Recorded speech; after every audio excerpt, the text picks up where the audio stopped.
বেলপাতা দিয়ে জন্ডিস ভালো হয়। দেখেন, এই যে দেখেন অনেক বড় বেল গাছ।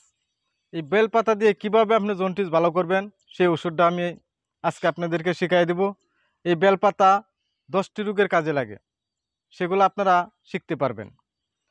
যদি কারো জন্ডিস হয়ে থাকে, এই বেলপাতা নেবেন আপনি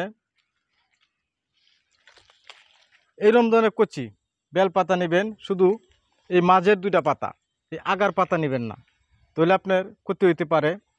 এই বেলপাতা নেওয়ার পরে ভালো করে ধুয়ে আপনি বেলপাতাটা ব্লেন্ডার করবেন। ব্লেন্ডার করার পরে 25 গ্রাম পরিমাণ মধু দিবেন, 7টা দিবেন গোলমরিচ, আর পাতা নেবেন 3টা।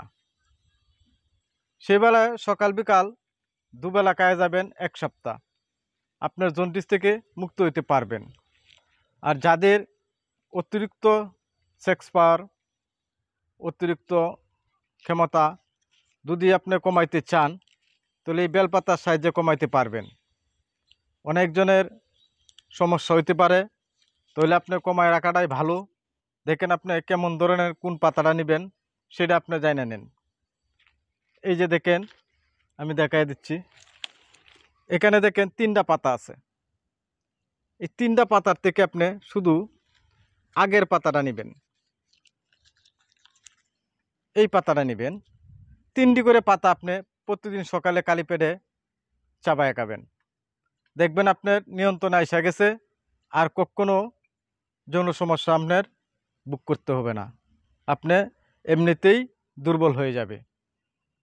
যাদের ডায়াবেটিস, যদি 40-এর উপরে বয়স থাকে, তাহলে আপনি খাইতে পারেন। 40-এর নিচে থাকলে খাবেন না।